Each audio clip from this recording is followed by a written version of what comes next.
Eta gaurkoan kolaboratzaile batekin historia kontuak izanen ditugu, Pello Iriarterekin. Arratsaldeon eta ongi etorri, Pello. Bai, arratsaldeon. Espaldi ez ginela ikusten. Bai, ja denbora bat, bai, apastu da, bai. Bueno, ongi bi zara, ez? Hilabete hauetan. Bai. Oso ongi.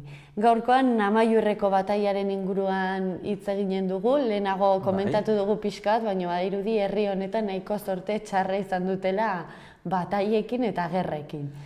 Gaurkoan 19. mendean hain zuzen ere gertatu zen bataila baten inguruan hitz egin behar dugu. Bai. Aipatu iguzu pixkat nun kokatzen den bataila hau, ze mendetan? Bai, hau ja da 19. mendean egon zen bataila bat 1813an. Noski gaur egun ezagutzen dugun bataila, Amaiurko bataila, soixe da 1822koa. Naiz eta, baita ere, garai batean, nolabait ere, gobernu batzuk edo historiari batzuk ezabatu nahi izan zuten, tarte hori, orain gaur ere ja ezagutzen dugu, ez? Bai, 1822an, nola Amaiurko gazteluan egon zen hor bataila bat, nortzuk parte hartu zuten, eta bar. Baina, baita ere, hori ez zen izan, ez da Amaiur inguruan edo egon zen bataila bakarra. Baita ere harpatzen dugu bat, eta gainera nahiko bataila gogorra izan zena, eta hau izan zen 1813an. Orduan, 1813an, pitxo batola kokatzeko, ez, garai hortan, hemen daukagu Bonaparte, Jose lehendabizikoa, Bonaparte, Pepe Botella, batzuk hola ditzen zioten, irudi bazuen nahiko ardozalea zena, eta bera nahiak, Napoleon Bonapartek izan dut zuen hola bitere Espainiako errege bezala. Hortarako, hartua zituen garai hortako borboiak, hau da, Carlos Laugarrena eta gero bere semea, gero Fernando VII izanen dena, eta eraman zituen Baionara. Orduan, hor gaur egun ezagutzen da, hortik aintzin sortzen den gerra hori, deitzen zaio, independentzia gerra. Hala ere, independentzia gerra ere, kasuan barda pixka bat, eta azken finean, hemen gauz bera ez, Nafarroko historiarekin pasatu duen bezala, kasu honetan beti egin den irakurketa izan da, Espainia konkistatuta izan zela, eta orduan Espainiarrak Frantzien aurka egin zutela. Egiarran, adibidez, eta berezeki Nafarrak, hemen Nafarroan, Napoleonek nolabait ere eskuratzen duenean Espainiako edo erresumaren poterea, bera nahiak sartzen du, eta baziren Nafarrak eta ez gutxi, nahiko ongi ikusten zutenago, eta azken finean Carlos Laugarrenarekin Espainiako imperio hori, berez imperio gaixoa, zegoen erabat dekadentzian zegoen, Carlos Hirugarrenak bai egin zituen nahiko gauz batzuk eta ongi ikusiak, nahiz eta batez ere Madriden, beti erranda, berak izan zela Madrigo alkate hoberena, baina gero hemendik aintzin badagolako dekadentzia bat, eta gainera, Nafarroak parte hartua zuten 18. mendeko garai hori ez, nolabait ere Julio Caro Barojak deitu zuen el siglo de oro, hor egon ziren hainbat enpresario, hainbat politiko, baita ere kulturan eta parte hartu zutenak eta orduan beraiek zaukaten olako idei batzuk nolabait ere gauza handitetan ados ziren Napoleonekin. Eta gainera, bat baino gehiago erran zuen, azkenian, heldu da Napoleon, bera gai izanen da nolabait ere orden jartzeko hemen. Zertaz, gauzak ari ziren nahasten, hor zegoen Godoi, gero ziren Godoien kontran ziren beste ministroak, eta kontua zegoen nahiko nahastu, eta gainera baita ere nahastu ziren Ameriketan. Orduan, beraiek uste zuten baita, ez zela ingaiztua, ez zela ingaizki etorriko. Ez zutela ingaizki ikusten, ez? Kontua da, gero baita ere, egia da, Napoleon sartu zenean, baita ere, hasi zen, hainbat gauz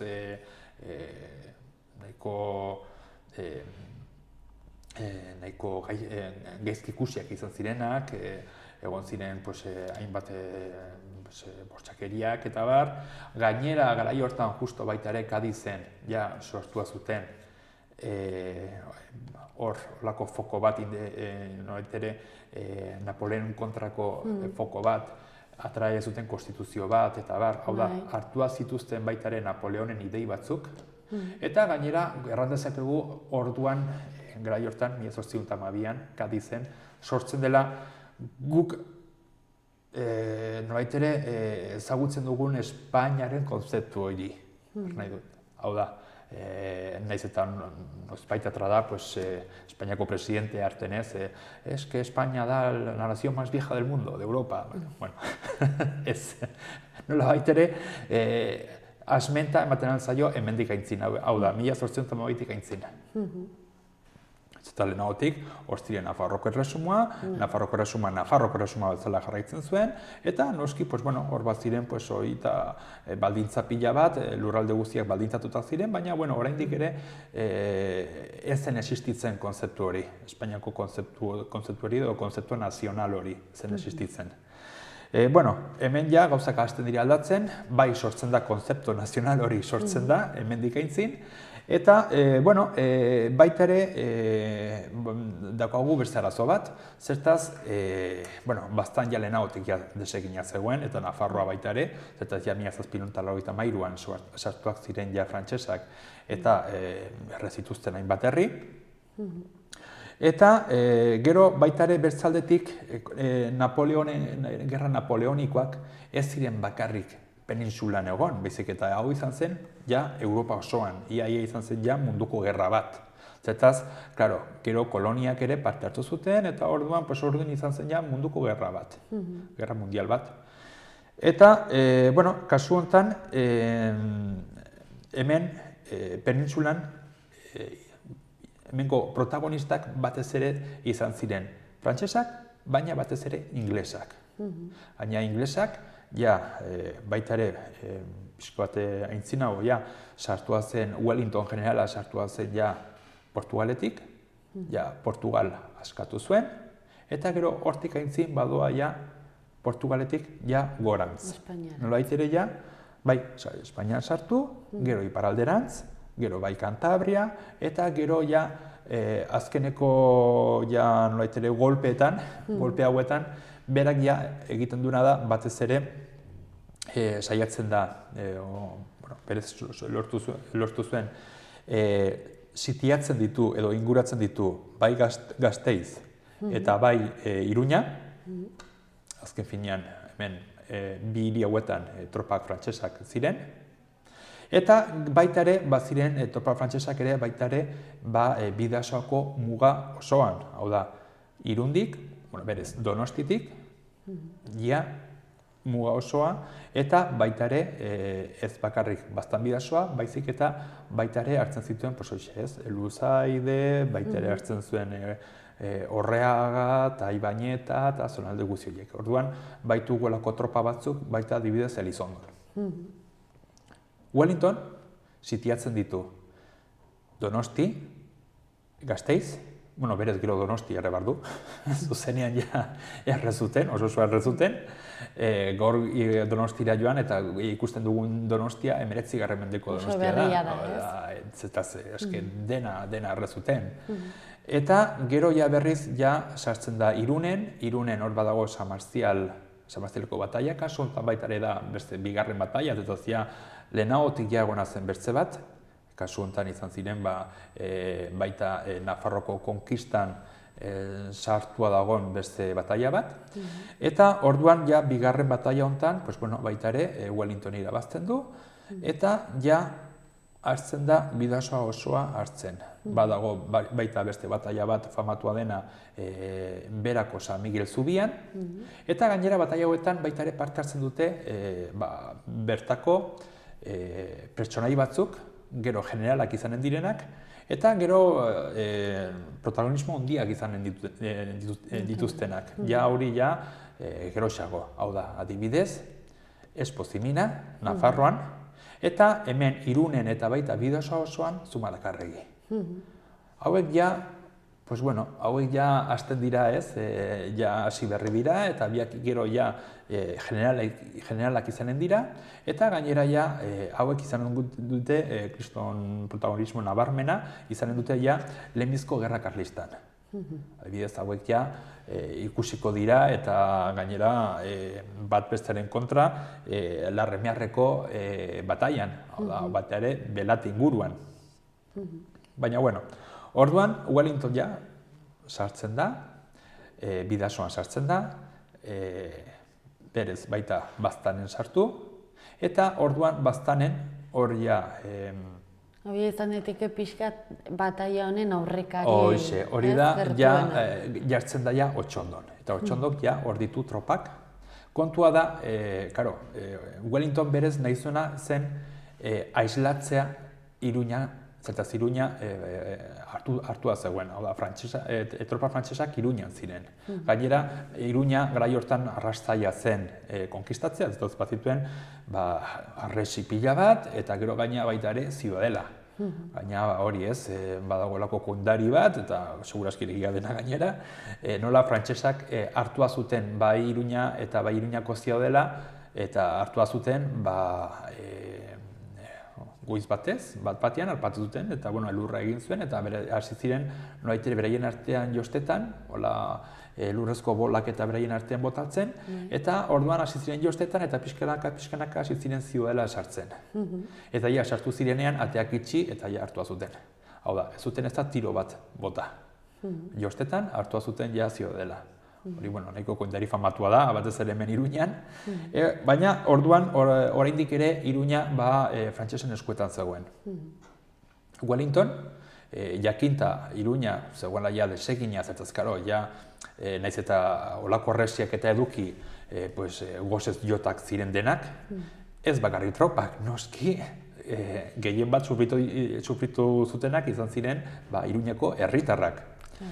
Eta orduan, ja frantsesak ja erabakia zuten tropak bidaltzea, Frantziatik, sartzea Baztandik, eta orduan nolabait ere Iruña berriz ere askatzeko, nolabait ere laguntzeko.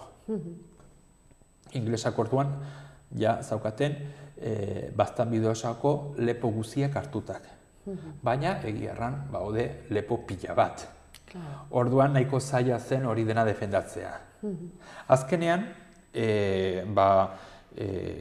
Napoleonen general bat, Soult generalak, horrek hartzen duelako tropa potente bat, eta sartuko da Otxondotik baino Otxondoko ondoko beste lepo batetik. Gaur egun Napoleonen bidea ezagutzen duguna. Hortik sartuko da, eta batean hor daude Wellingtonen tropak, baina izan da olako atake sorpresa bat, Wellingtonek ez dauka indarrik hori nolabait ere gelditzeko. Ez zuen espero. Eta berez, eski kasu honetan Wellington gainera galdu zuen, izan zen berak galdutako bataila bat. Orduan, joaten garenean Parisera, Parisen hor daukagu l'Arc de Triomphe, arko erraldoi hori, errandiate orain azpian sartzeko ordaindu behar dela, ez dut hori ezagutu, baina hala ere ordaindu ala ez, horrat behiti joan, eta aukera badago ikusteko hor Napoleonek irabazitako bataila guztien izenak, zerrenda. Eta zerrenda hortan batean ikusten da Baztan. Baztan, esekin, berez da Baztan, eta bataila hori hau izanen zen. Sartu zen, Wellingtonen tropak gainetik pasatu, eta Baztanen sartu ziren.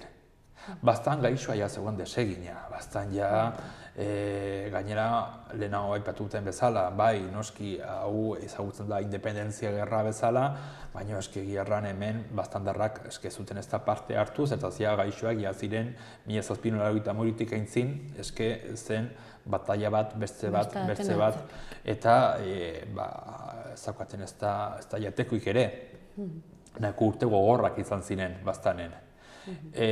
Orduan, batez ere ziren inglesak, inglesak, atzerat egiten dute, hasiera batean, egun hortan bertan, ja, Iruitaraino iristen dira, badirudi Iruritan, gaur egungo Iruritako hilerrian, hor jazten dituztela,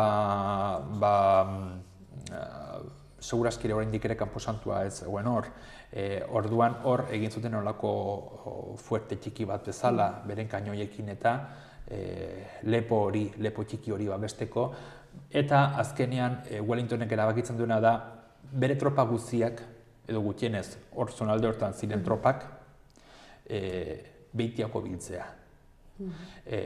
Frantsesak baita ere Luzaidetik sartzen dira, Ibainetatik sartzen dira, eta orduan, Wellingtonek biltzen ditu tropa guztiak, eta biltzen ditu hemen Iruña inguru hontan, iparraldean, Horikain eta bar. Eta orduan ja, uztailaren 25ean, tropa frantsesak sartzen dira baztanen, 28ean ja hemen daude denak bildutak. Eta egongo da beste bataila bat, Sorauren herrian, Soraureko herriaren inguruan, egongo da bataila bat, eta ja hortik aintzin ja Soult general frantsesaren tropak gibelat egiten dute. Ja 30ean Lizaso ziren, eta gero ja berriz ere Frantzira bueltatzen dira. Orduan, Beraz, oraingo honetan inglesek irabazten dute. Gero bai, inglesak irabazten dute, inglesak, erran bezala, baita ere ziren tropak, bai Espainiako tropak, baita Portugaleko tropak, baina batez ere, hau da, hauek dira inglesak. Adibidez, Baztan bidasoan, badaude hainbat hilerri, inglesen hilerriak deitzen direnak. Donostin bertan badago inglesen hilerri bat. Adibidez, beran badaude hainbat baita Tunbata, daudenak ere inglesen izenak, Zubian bertan, San Miguel Zubian baita ere hor badago baita ere hor lapida bat. Donesteben baita gaurko parkea ez, herri sarrean dagoen parkean, hori badirudi hasiera batean baita ere hori zela inglesen hilerri bat. Orduan, inglesak nahiko aktiboak izan ziren bataila hauetan, azken finean bereik zaukaten oraindik ere zaukaten poterea eta zaukaten indarraz eta zaukaten ere soldatuak, eta beste guztiak egiarran nahiko gaizki. Eta, ja hortik aintzin, ja frantsesak gero eta makurrago, ez gainera, gainera, 1812an, eske ja Napoleonek hau sartu zen nola baitere edo, erran zen, sartu behar gara Rusian. Eta hori izan zen bere faio nagusia, izan zen katastrofe bat. Sartu zituen milioika horta soldado sartu zituen hor, eta gero hor ja hasiera batean arras ongi, denak hasi ziren dena konkistatzen, baina Rusia arras handia zen, eta arras handia da. Eta Moskun sartu ziren, baina Mosku ja errea zuten ja Mosku, negua etorri zen, eta batez ere neguak izan zen, nola baitere, bataila horren garailea edo gerra horren garailea. Neguak sartu, eta frantsesak hasi ziren hor, gero eta ahulago, gero eta hiltzen hasi ziren, eta orduan, Rusia beti egin duen gauz bera, ez? Beti egin du gauz bera. Bai, sartu. Sartu, ikusko duzu herri handia dela hau, eta orduan, la Gran Armée famatua hor desegin zen Errusian, eta orduan ja Napoleonek ja zaukan indarrik nolaitere beste herri hauek nolaitere kontrolpean edukitzeko. Eta frantsesek atzera egin zuten. Eta frantsesak atzera egin zuten. Bai egia da, bestaldetik, Cadizen onartu zen konstituzio hau, nahiz eta, La Pepa, ez? Ditzen zitzaion. La Pepa, ditzen zitzaion baita ere. Orduan, zen Pepe Boteia eta hau zen La Pepa. Hau San Jose Egunian onartu zen. Eta, nolabait ere onartzen zituen Napoleonen ideia batzuk ia gehienak. Hala ere, Fernando VII otorko da, Fernando Zazpigarrenak izan zen nahiko errege desastra izan zen, hau da, gainera famatua da ez, badago beste koindari bat, batzakigu ere egia den ala ez, baina Fernando Zazpigarrenak Madriden sartu eta hor jendea eta biban las cadenas. Bueno, nolabait ere, beraiek ez zuten nahi ez konstituziorik, ez deus ere, beraiek nahi zuten bere erregia. Eta erregia nahiko izazen nahiko gainera, nahiko traketxa gainera. Orduan, bueno, eta ez hori bakarrik, eske gainera berak hartutako erabakiengatik gero egongo da berze gerra zibila bat, eta izanen dela, lehendabiziko gerra karlista, eta orduan hemen bai, hemen ja hemengo bataila honetan, hau da, Baztanbidasoan egon diren bataila hauetan parte hartu dutenak, bertako generalak, bertako jende parte hartu dutenak, berriz ere aurkituko dira, baina kasu honetan ja bando ezberdinetan. Adibidez, lehenago aipatu bezala, Larremiarreko bataila honetan, Esposimina liberala da, eta Zumalacárregui karlista. Eta ez hori bakarrik, eske Zumalacárregui gainera izanen da, kasi ja, karlismoaren burua izanen da. Ia errega baino gehiago, edo errege supuesto hau baino gehiago. Berez, Zumalacárregui Bilbon hiltzen dute, eta ja hiltzen denean, ja nolabait ere ja karlismoak galtzen du ja bere aukera guztiak, galtzen ditu. Osongi. Dena den, bataila honek ikusi dugu baduela eragin dexente, ez? Garai hartako testuinguru guzti horretan. Bai, bueno, alde batetik, karo, ja Baztanbidasoa zonalde hau, erabat, ja dago desegina dago. 18. mendean, horko jendea. Eta batez ere, Madriden o Ameriketara joan zirenak, zaukaten ja olako indar ekonomikoa, zaukaten baita ere poterea, kultura munduan eta sartuak ziren, eta hori dena baita ere, nolait ere, bazen horren erreflejoa bazogen baita ere zonalde honetan, Baztanbidasoa zonalde honetan. Hori ja, automatikoki ja hori desagertzen da. Desagertzen da, ez gainera, ez bakarrik egon da gerra bat herri hauetan, baizik eta gainera baztertu dituzte Madriden eta bai Ameriketan, baztertu dituzte Baztandar eta Nafar hauek baztertu dituzte. Gainera, gaina batzuk, nolait ere, ertenez, frantsesatuak dira, edo nolait ere, beren ideiak eta dira frantsesen ideiak, eta orduan ja automatikoki ja baztertuak izan ziren.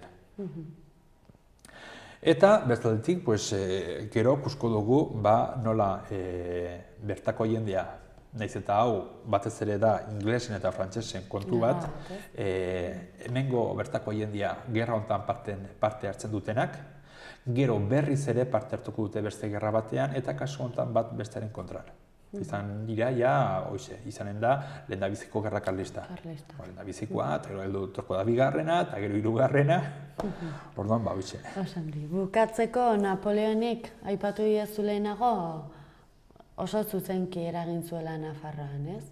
Bere botere horrek eragin zuela Nafarraren kasua. Bai, kasu honetan, karo, berak bazituen, alde batetik, Iruña, ja hartua zaukan Iruña, baina gero baita ere bazituen tropa pila bat hemen inguruan, Nafarroan, bazituen Lizondon adibidez, edo Donesteben, edo baita ere, azken finean, Nafarroa beti izan da, izan da ate bat, kasu honetan penintsulako atea, eta orduan bai eduki zuten hau nahiko... Leku estrategikoa izan da beti, ez? Leku estrategikoa eta beti nahiko hartuta, eta gainera ez bakarrik alde honetan, baizik eta beste aldean baita ere, hau da, Nafarroa ulertuta, Nafarroa guztia, hau da, baita be Nafarroa, eta be Nafarroan baziren tropak, baina gero baita ere, adibidez, Donibane Loitzunen, Donibane Garazin, Baionan, hauen denak baita ere, gaur egun, adibidez, Baiona, ia ez, Iruña baina horrezi gehiago ditu. Eta baita ere dauka bere zioedela, eta orduan hor ikusten da baita ere nola bazen nolako muga. Baina gero bertzaldetik ere kontuan hartu behar dugu, azken finean, hor badoko muga bat, noski, baina muga hori batzuk ere zuten muga bezala ikusten eta errestasuna handiz zituzten alde batera eta bestera joateko. Garai hortan adibidez, Baigorriko baiara ia osoa, oraindik ere, nolait ere, zegoen Espainiako estatuan. Oraindik ere, zegoen, Erroko udalak hartua zaukan zati handi hori. Gaur egun, orain ere, hor dago, Aldudeko mendia, zer da, batek ertzen zen bezala, eski hau da Europa. Betidanik egon gai izan gara Europarrak. Eta orduan hortik ez da bakarrik ere lur eremuen kontua, ez da bakarrik kontrabandoren kontua, baizik eta justo garai honetan baita ere da espionajaren kontu bat. Hau da, baude espiak alde guztietan. Iruñan badaude espiak, gaina badirudi hoi ere gauz bera pasatuko dela baita ere karlistadetan, baina kasu honetan bastan ere ongo da espiaz josita eta ongo dira bat bestea muga hori gurutzatzen, informazioa pasatzen. Oso ongi Peio, oso interesgarria egia esan kontatu iguzun guztia. Jarraituko dugu historia gehiago ezagutzen beste batean eta ongi izan. Ongi esker.